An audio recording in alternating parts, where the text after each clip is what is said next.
Señor esté con ustedes. Proclamación del Santo Evangelio según San Marcos. En aquel tiempo, cuando Jesús regresó en la barca al otro lado del lago, se quedó en la orilla y ahí se le reunió mucha gente.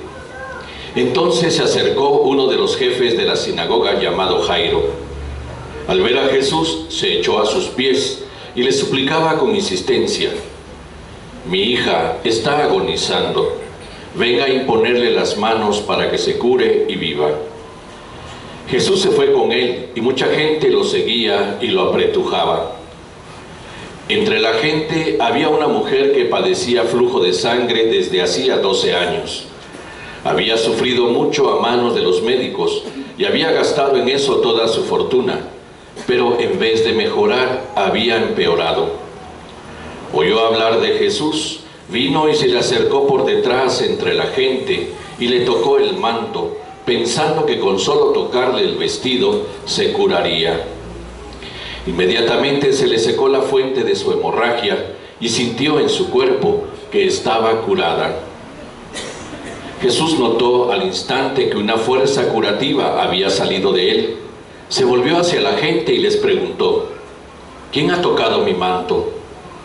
Sus discípulos le contestaron: «¿Estás viendo cómo te empuja la gente y todavía preguntas quién me ha tocado?». Pero él seguía mirando alrededor para descubrir quién había sido.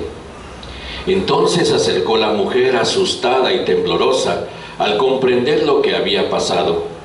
Se postró a sus pies y le confesó la verdad. Jesús la tranquilizó diciendo: «Hija, tu fe te ha curado. Vete en paz y queda sana de tu enfermedad». Todavía estaba hablando Jesús cuando unos criados llegaron de casa del jefe de la sinagoga para decirle a éste: «Ya se murió tu hija. ¿Para qué sigues molestando al maestro?». Jesús alcanzó a oír lo que hablaban y le dijo al jefe de la sinagoga: «No temas, basta que tengas fe». No permitió que lo acompañaran más que Pedro, Santiago y Juan, el hermano de Santiago. Al llegar a la casa del jefe de la sinagoga, vio Jesús el alboroto de la gente y oyó los llantos y los alaridos que daban. Entró y les dijo: «¿Qué significa tanto llanto y alboroto? La niña no está muerta, está dormida». Y se reían de él. Entonces Jesús echó fuera a la gente y con los padres de la niña y sus acompañantes entró a donde estaba la niña. La tomó de la mano y le dijo: «Talita cum», que significa: «Oye, niña, levántate». La niña, que tenía 12 años, se levantó inmediatamente y se puso a caminar. Todos se quedaron asombrados. Jesús les ordenó severamente que no lo dijeran a nadie y les mandó que le dieran de comer a la niña. Palabra del Señor. Siéntense, por favor.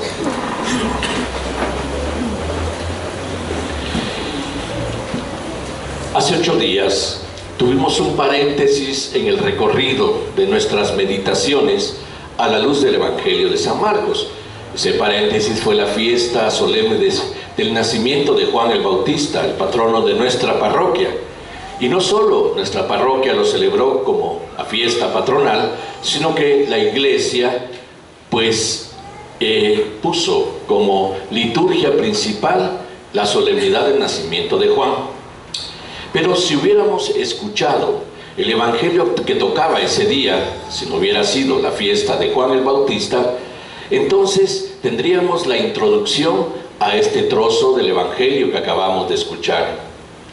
Hace 8 días, el Evangelio narraba a un Jesús subiendo con sus discípulos a la barca para atravesar de una orilla a la otra orilla del lago de Genesaret. La figura que quiere el evangelista es ponernos delante de un itinerario de vida. Acordémonos que estamos delante del anuncio del reino de los cielos. Marcos, en el Evangelio, hace 15 días, inició para nosotros entender el reino de los cielos como un don precioso, con aquellas dos formas de compararlo de parte de Jesús. Y por lo tanto, la semillita sembrada en la tierra o la pequeña semilla de mostaza que se convierte en un árbol, figuras con las cuales Jesús quiere dar a comprender a qué se parece el reino de los cielos. Pero ¿qué es el reino de los cielos? Es lo que viene explicado ahora, desde las actitudes, desde la conducta, desde el quehacer y desde el enseñar de Jesús. Pues entonces, la antesala está en esta figura de la barca atravesando el lago de Genesaret, desde una orilla a la otra orilla, un itinerario, ¿no? Desde nuestra orilla a la orilla de Dios, a la orilla del reino, para llegar a nuestra meta.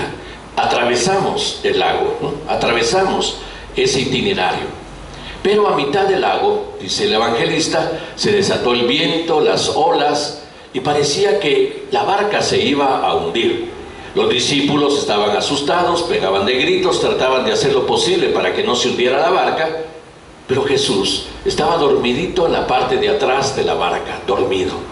Y eso molesta a los discípulos, y lo despiertan. Que no te das cuenta que nos estamos hundiendo, no te importa. Jesús los tranquiliza, ¿Por qué tienen miedo? Esa es la pregunta que hace Jesús. ¿Por qué tienen miedo si yo estoy con ustedes? ¿Por qué tienen miedo si aquí estoy yo? Mírenme a mí, yo estoy tranquilo. Yo estoy con ustedes. Y dice el evangelista que Jesús, poniéndose en pie en la barca, tranquiliza el mar, el agua, las olas, el viento, y los discípulos quedan admirados. Y así la barca llega tranquila a la otra orilla. Pues este itinerario de vida es el que ahora Marcos nos explica desde estos dos milagros. No nos detenemos en el milagro, nos detenemos en la intención de Marcos que los narra. Primero, miedo, ¿no? Ahí está la clave de comprensión. Nuestros miedos. ¿A qué le tenemos miedo? ¿Dónde está puesto nuestro mayor temor? ¿Qué es nuestro más grande miedo? Obviamente, en el amor por la vida, en el vivir, el miedo más grande es el morir. Morirnos. Nos da miedo. Nos da miedo morirnos o nos da miedo que muera alguien de nuestros seres queridos. Nos atemoriza, Es parte de nuestros miedos. El miedo es una reacción natural en el ser humano. Lo vemos también como un mecanismo de defensa, de prevención. Es un instinto que nos empuja a conservar la vida también, Por lo tanto, ese miedo también puede llegar más allá, delante de realidades y situaciones que lo provocan, que nos atemorizan mucho. Aquí hay dos miedos. El primero, el miedo a la muerte. Jesús, bajando a la orilla, se le acerca el jefe de la sinagoga del poblado, Jairo. El jefe de la sinagoga, un hombre principal, un hombre importante, un rabino que estaba al cargo de la sinagoga de ese pueblo, donde se proclamaba la palabra de Dios, donde los judíos celebraban su liturgia. Y le pide con toda humildad, desde su miedo, que cure a su hija. Su miedo es que su hija muera. Obviamente es un dolor y una angustia grande, ¿no? Te pido que cures a mi hija porque está agonizando. Y Jesús le dice, tranquilo Jairo, vamos pues, vamos a tu casa. Pero en el trayecto, entre toda la multitud, hay un encuentro con una mujer. Otro miedo, nuestras enfermedades. Pero esta mujer no solo tiene el miedo de su enfermedad, en esta mujer hay una serie de miedos, precisamente, que son importantes tomar en cuenta. Primero, mujer. Ya eso nos dice mucho desde la mentalidad religiosa judía. La mujer no contaba, era siempre en la mentalidad extra-archimachista de los judíos un ser de segunda categoría. No tenía voz ni voto, sujeta al marido y al varón completamente, subordinada al marido y al varón completamente, anientada prácticamente. Segundo, padecía de hemorragias, otro problema enorme para esta pobre mujer. ¿Por qué? Porque no solo mujer, sino también impura. ¿Qué quiere decir esto? Según la ley judía, según las normativas religiosas de los judíos, aquellos que derramaban sangre por flujos o en este caso ella tenía hemorragias, enferma de hemorragias, incurría en impureza legal. Eso quería decir que esta pobre mujer, por todo este tiempo, aquí dice 12 años, no pudo acceder a la sinagoga. No pudo orar porque se le tenía prohibido orarle a Dios por su situación de impura. Tercero, se habrá sentido siempre marginada y rechazada de Dios, porque esa era la mentalidad religiosa, Como tú eres una impura, Dios no te quiere. Porque eres una impura, Dios te ha rechazado. No mereces entrar en la presencia de Dios, no mereces hablarle a Dios. Dios a ti no te quiere, punto, Tercero, su situación, no solo, llamémosle así, religiosa, sino su situación social, alejada de medio mundo, porque todos la evitaban, porque cualquiera que tenía algún contacto con ella, también incurría en impureza legal. Y había una serie de rituales de purificación para poder acceder de nuevo a la pureza y poder acceder de nuevo al templo. Por lo tanto, marginada socialmente. Y cuarto, familiarmente. Habrá sido una mujer casada y su marido ya la habrá rechazado, porque también exactamente lo mismo. Eres una impura, una rechazada de Dios, a ti ya no te quiero, te repudio. Porque el marido también incurría en impureza legal. Todo esto, no solo el dolor de su enfermedad, sino todos estos dolores, vividos social, lo más triste, religiosamente hablando, porque era una marginada que le hicieron creer que Dios no la quiere por impura, ¿Qué culpa tenía ella de su enfermedad?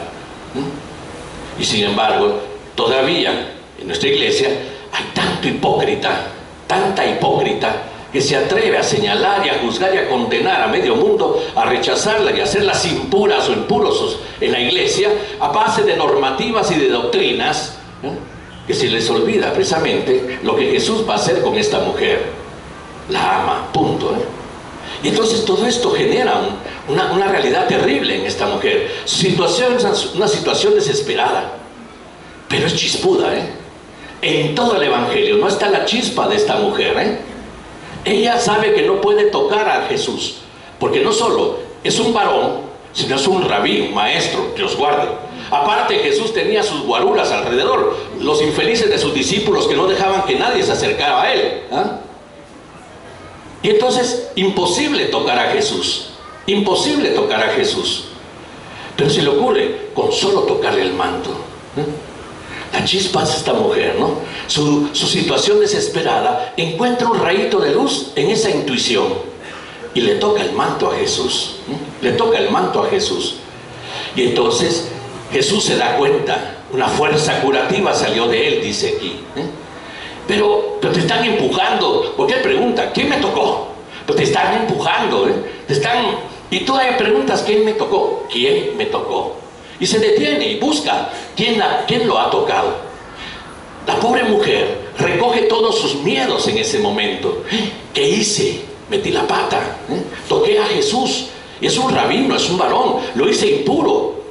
Me van a apedrear, lo más seguro es que me van a terminar apedreando. Y se acerca con su miedo, ese miedo que le metió la sociedad, ese miedo que le metió su enfermedad, ese miedo que le metió su absurda religión. Se acerca con su miedo a decirle a Jesús, perdóname, fui yo. No, tranquilo, no te quiero regañar, al contrario. Date cuenta, tu fe te ha sanado, tu chispa, tu intuición ha tenido una respuesta. Dios te ama. Si tu religión no te ama, Dios te ama. Si el estúpido de tu marido te dejó, Dios te ama. Si esta sociedad absurda te rechaza, Dios te ama. Dios nunca ha dejado de amarte. Y es más, te cura, te ha liberado, te ha sanado ahora. Quítate tu miedo. Tranquila, le dice, Quítate tu miedo. Los miedos que te ha metido la sociedad, los miedos que te ha metido tu religión.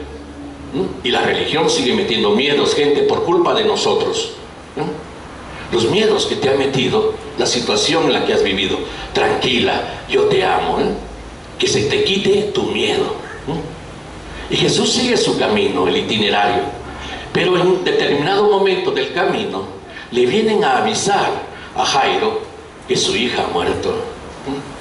El trancazo de la noticia, Una noticia que todos tenemos miedo de recibir, sobre todo si nos viene de golpe, Y se la dan a Jairo. Podemos pensar en la reacción dolorosa de Jairo, en ese momento donde se desaparece toda esperanza, en ese momento en donde se siente la persona más ruin del mundo, en donde su debilidad se evidencia con mayor razón, y Jesús lo sostiene.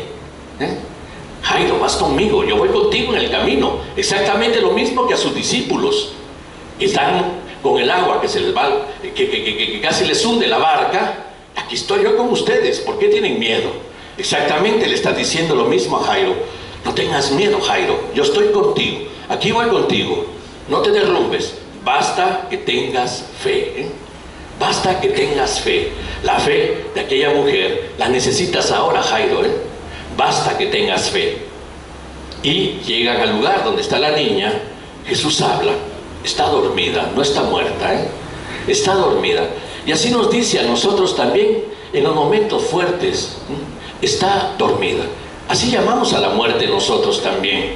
Decimos, duerme el sueño de la paz, descanse en paz. Dormir y descansar son realidades temporales, no definitivas. Nadie duerme definitivamente, nadie descansa definitivamente. Si se duerme y se descansa, es para levantarse a nuevas actividades, con nueva energía, con actitudes más positivas, con más fuerza, sino. Entonces, la niña duerme. Jesús sabe que está destinada para la vida. Esa niña duerme. Tranquilo, Jairo. Y entonces viene el momento precioso del Talita Cum, ¿no? Levántate, niña. La niña vuelve a la vida, y la vida entonces se queda con la niña, no la muerte. La primera lectura, el libro de la sabiduría hoy, nos habla de eso, Dios no quiere la muerte para nadie. Dios no hizo la muerte para nadie. Dios nos hizo para la vida y nos quiere en la vida. Y por eso mismo, desde esa afirmación del libro de la sabiduría, entendemos que no es voluntad de Dios que nos muramos, sino voluntad de Dios es que tengan vida y la tengan en abundancia, dice Jesús. De tal manera que no tratemos de consolar a la gente cuando nos toca dar los pésames, ¿no? Mire, es voluntad de Dios, resígnese, que no es verdad. Voluntad de Dios es vida. Entonces, animar a la gente a la esperanza sobre la vida, no a la resignación sobre la muerte. Cristiana resignación, decimos. Esa es una mala palabra en el cristianismo, No existe la cristiana resignación, porque no existe la resignación en el cristiano. No nos podemos resignar a la muerte cuando sabemos que estamos llamados a la vida. Y ahí la respuesta que Dios siempre da a los signos de muerte que nos acompañan, delante de los cuales clamamos ante Él, nos responde con vida. En el itinerario del lago de Genezaret, es decir, en el itinerario de nuestra vida, vamos a pasar por buenas y malas, por alegrías y tristezas, por salud y enfermedad. Vamos a pasar también por éxitos y fracasos, pero nos va a decir, no temas porque estoy contigo, yo camino contigo, tranquilo, no temas.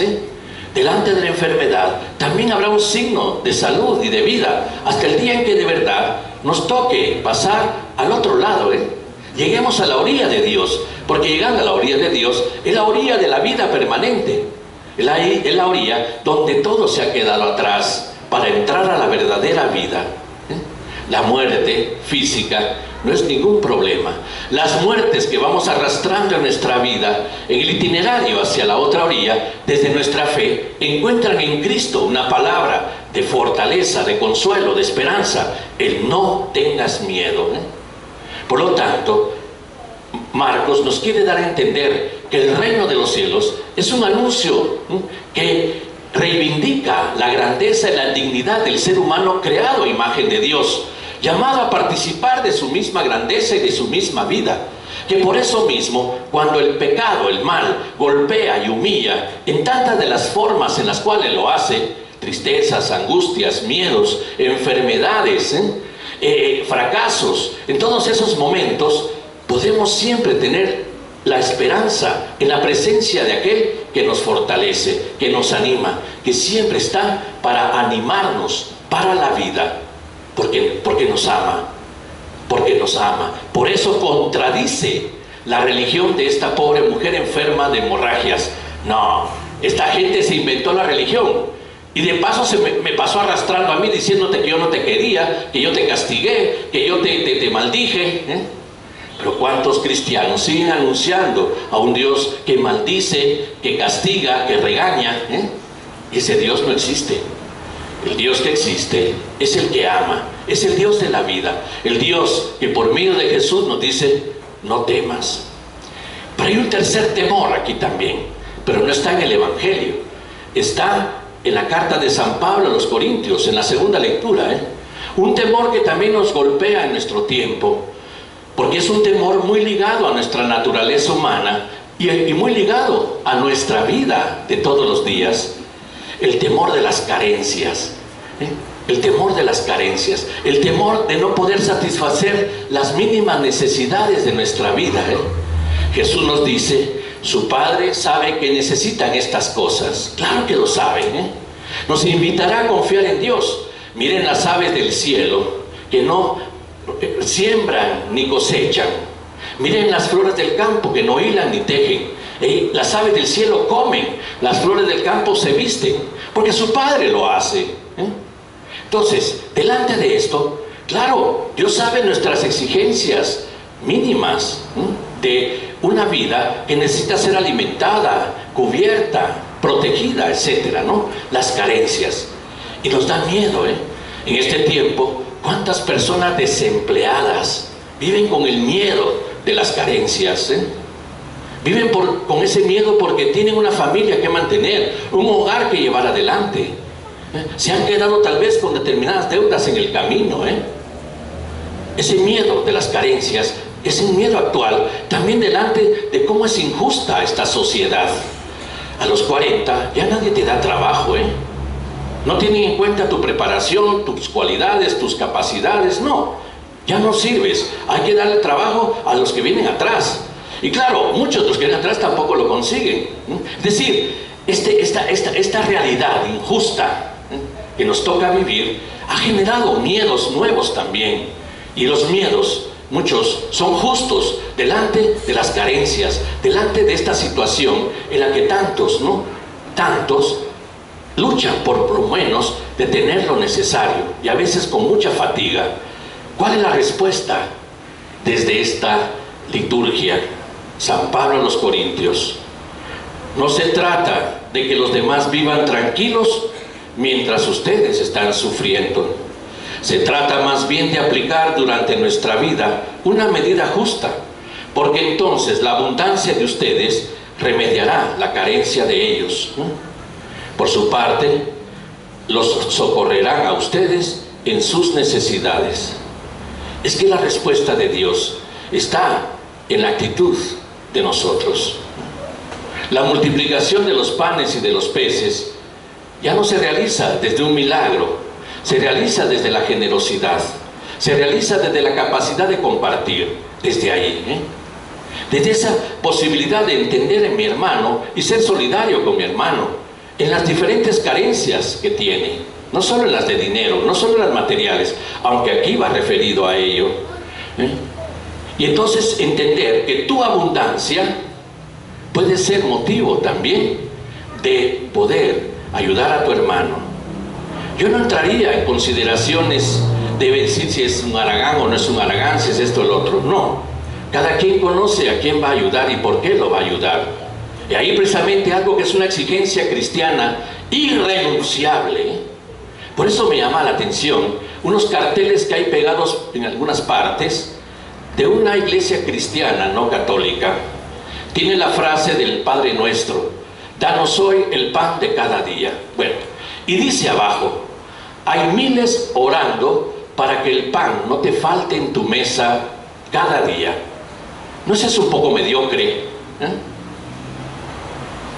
Y eso que esta iglesia es millonaria, gente, ¿sí?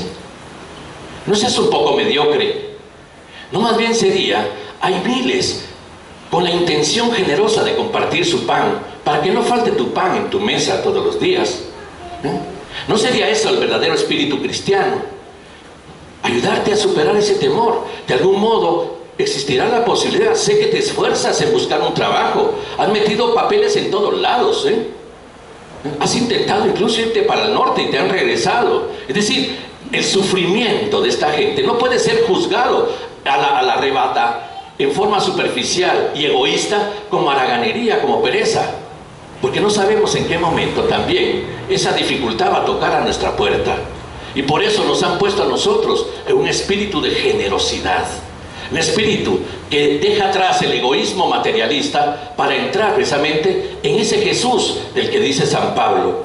Dice: bien saben lo generoso que ha sido nuestro Señor Jesucristo, que siendo rico se hizo pobre por ustedes, para que ustedes se hicieran ricos con su pobreza. Tenemos el referente del mismo Cristo. Y cuando a mí me invitan a una visión de prosperidad basada en la Sagrada Escritura, yo pondría esa visión en un gran interrogante. Muy bien, San Pablo nos puede poner delante la abundancia y nos dice claramente, así dice la Escritura: al que recogía mucho, nada le sobraba. Su generosidad lo hacía también esto, ¿no? Esa es la respuesta. Y al que recogía poco, nada le faltaba. Ambos recogen, ambos trabajan, ambos están haciendo algo. A uno le fue mejor que al otro, pero es ahí donde viene esa intención de poder ser generosos, generosos. A eso somos invitados. Ya Jesús nos ayuda a superar tantos miedos en nuestra vida. Nos ayuda a superar el miedo del fracaso, el miedo de las enfermedades, el miedo a la tristeza, el miedo a las marginaciones. Nos ayuda a superar incluso el miedo a la muerte, porque lo hemos visto desde lo que el Evangelio nos ha narrado. Pero nos invita a nosotros, desde su ejemplo, también a ser personas que alivian los miedos de los demás, desde esta actitud generosa, desde esta actitud en donde Él mismo se pone como referencia. Lo que hiciste a cualquiera de mis hermanos, aún al más insignificante de ellos, me lo hiciste a mí. Y a veces, con qué facilidad encontramos excusas y justificaciones para no hacer lo que nos toca como cristianos. No eran las primeras comunidades así de generosas. Nadie pasaba necesidad, porque todos compartían lo que tenían, dice los Hechos de los Apóstoles. ¿Cuánto se nos ha olvidado en este tiempo?